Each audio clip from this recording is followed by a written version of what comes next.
Good morning, everyone. I remember I used to write lyrics for music, and it's been coming to me to write a song about my daughter Lora, about the day she died, what happened, and because I was with her. But anyway, I gotta get the lyrics down in the music, but it just came to me a while ago. Let me. It's I got a morning frog in my voice, but let me try to get the lyrics and the music. Let's see. I need to write them down. Yeah, that's what I'll do. I'll write them down. I'll write the lyrics down and then try to get a tune to it. I used to do this all the time years ago in the 80s. I would write songs and put the music to it, write lyrics. I was very good at it back then. I wrote a lot of love songs. And I wrote this one song and went into the recording studio and made a demo. It was so funny. I lost the demo, but what happened was I wrote this song about abortion, how that you could find another way to abortion, that there's another way. And so I put the lyrics and the music and a tune to it. And I went to the recording studio and asked the guy, could he get a band? I was going to hire a band to come in, and I paid the band, and they play the music and record it and make a demo. Well, the guy says, I go in the studio. He hired the band, and I paid him. I think it was a couple $100, but anyway, I went to the studio to give the band the lyrics and the music and the tune. You know mostly the tune of the song and the lyrics, and they put the music to it. And when I went in there, the guy said, I said, who's going to sing it? And he said, you are. I said, I am. I said, I'm a songwriter. I don't sing. And he said, well, you're going to sing this one. So he put me up with the band, and the band started playing, and I started singing the song, and he recorded it, and afterwards he gave me a cassette tape of it. And when I was riding home with my husband, we were listening to the cassette tape. We put it in the player in the car, and I could not believe that was me. I mean, it was like my voice was totally 100% better than it usually sound, And what they do in the recording studio, they mix it, and they make you sound like so much better than you do.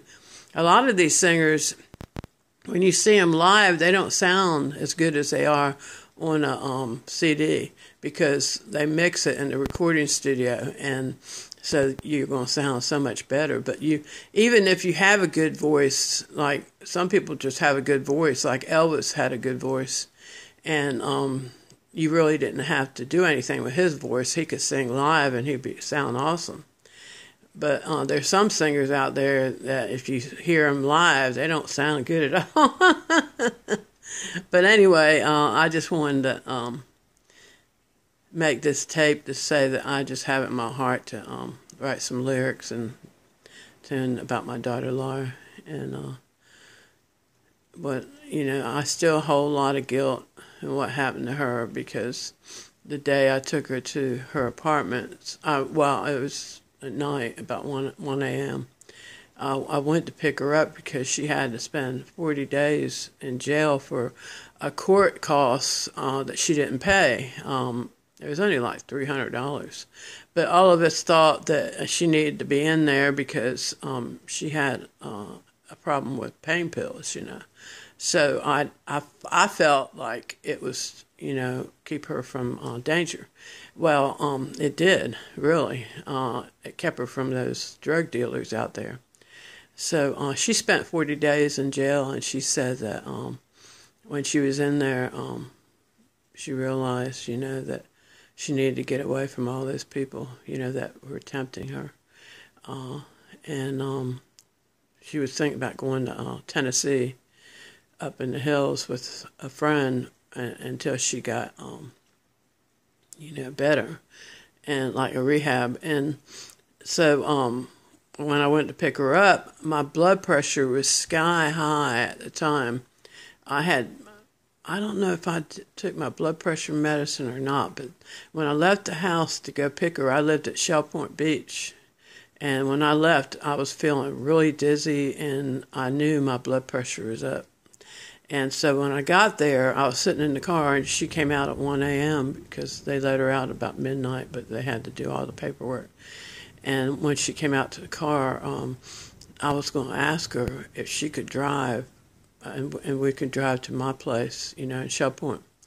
But I guess the devil didn't want me to do that. So anyway, we went to McDonald's, and she was telling me about how she didn't want to hang out with people like that girl.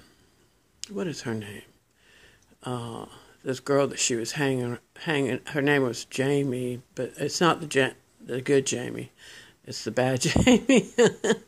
But anyway, she said she didn't want to hang out with her no more, and that the girl was a liar and stuff. And we were talking about different people that had hurt her over the last couple of years, and she was talking about how she didn't want to be near those people, and she wanted to get around, some people that will encourage her and that will get her off that path that she was on, And see, Lora was always a good girl. I mean, in high school, she was she was always really good, and she wanted to go to college, and she was working her way to go to college, and she was doing really good.